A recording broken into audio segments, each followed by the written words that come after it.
The next book I want to talk about is this one. All You Bastards Can Go Jump Off a Bridge.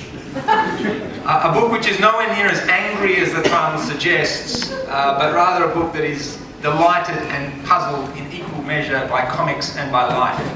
J. Mark Schmidt is here. Hooray!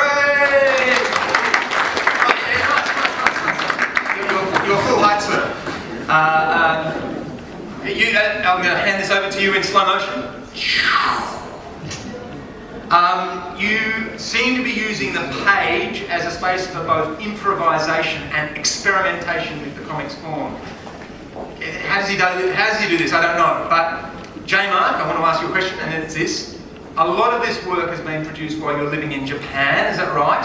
Yes, Japan and Korea and Australia. Okay. And living in those places where the major language is not English, how has that shaped or influenced the work, do you reckon?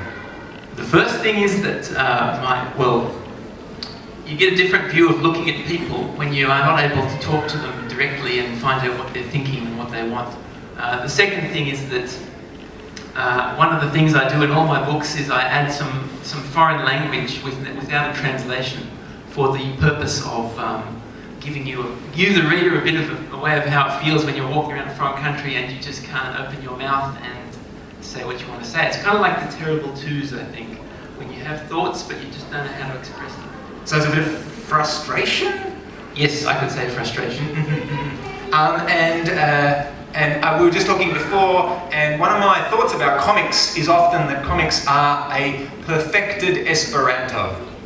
That's one of the ways I describe comics. And remarkably, J. Mark has here today, not this book, but a different book of his, Egg Story, which has just been translated into Esperanto. So if you'd like, yes? Yes, it's right here in my hand. This is nobody has ever done this before. There's about 4 comics that have been translated into that language, and all of them not by the author. So this is the first time that's ever happened. The feeling of the author, the sensibility of the author has been accurately translated. How is your Esperanto, J. Mark? Mi parolas la internacia lingvon tre bone, sed mi devas lerni. An Esperanto conference or meeting? There are many meetings. I'm going to one tomorrow night in Melbourne, as a matter of fact, just across the road in Ross House. I don't know where you guys know it, but yes, they're all over the place. They're all meeting up all over the place for the purpose of just getting in, meeting people, because that's the way you keep something alive. It's kind of like these comics meetings. Sure. It's better to do it with a bunch of people than by yourself. At home with a textbook. Woody Allen. Sure. Yeah. Excellent. Thank you very much. That is All You Bastards Can Go Jump Off a Bridge, a compilation of many different strips by J. Mark Schmidt. Over what sort of period of time? Past 5 years? I did most of them over a 1-year period, and then a few others I did in other places, and a couple of them I did this year. So most of them were done while I was overseas in 2009. Thank you very much. Thank you very much. A round of applause, I think. Yes. Here. Showman, ? Volumes 1 and 2.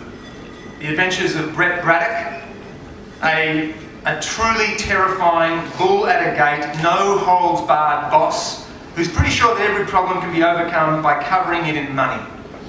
The trick really being just to keep the money machine moving so that the money can keep coming into covering up problems. This horror story of working in the animation industry is told by animator David Blumenstein over there. That's you. You put your hand up.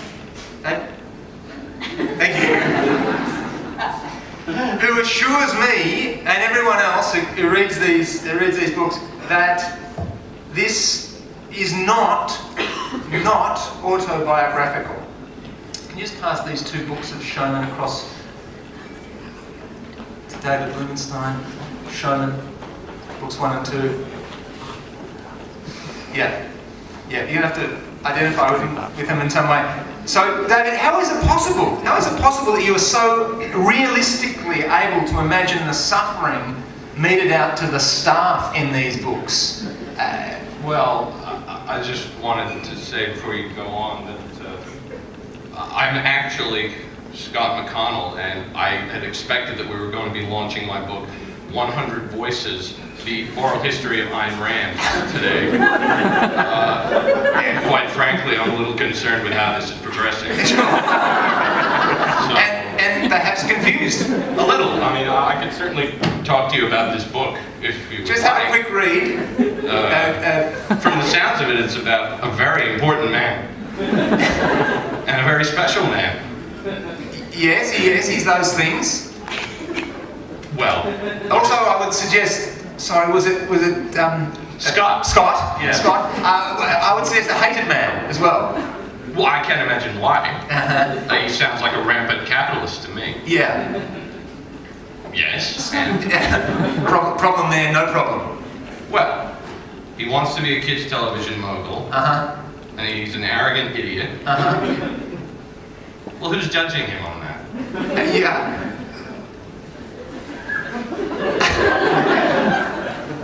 Are there any pictures in your book, Scott? Oh, no, it's mostly interviews. Uh-huh. People who met Ayn Rand perhaps once or twice. And it's very enlightening on the subject of Miss Rand. Okay.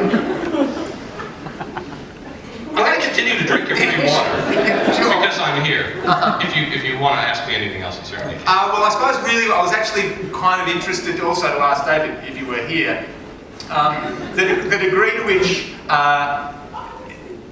he would, maybe you know this, maybe you don't, but the degree to which he would actually use company time to make the comic books that he was supposed to be, during the time he was supposed to be making animations, that he would actually be making comic books on the sly, as it were. Well, or do you have any comment about that sort of behaviour? any worker who did that would be stealing from their employer, and I find that highly immoral.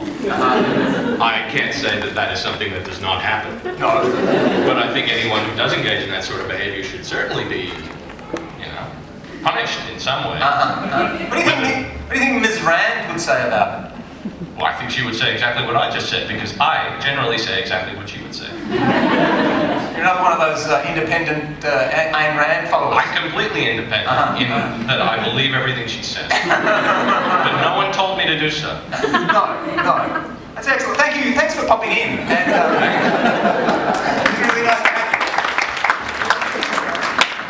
you. We're also launching today this book, Unforgotten, by Tohby Riddle, which is definitely a juxtaposed sequential narrative, which is how we get fancy when we talk about comics.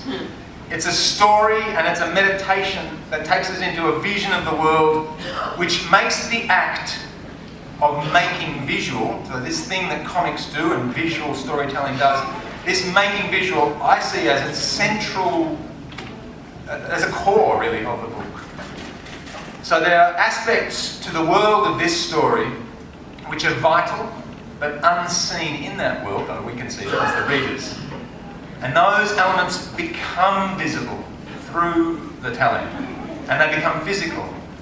And tellingly, the people in the world, in this world of Unforgotten, they, when those things become physical and real, they treat them in a certain way that it's not entirely appropriate. So Tohby, I'd like you to talk to us about this book and to talk about what came first. Was it because it follows a poem really throughout it, or a piece of imagistic writing, I suppose. Did that come first, or were the pictures appearing for you? How did it evolve?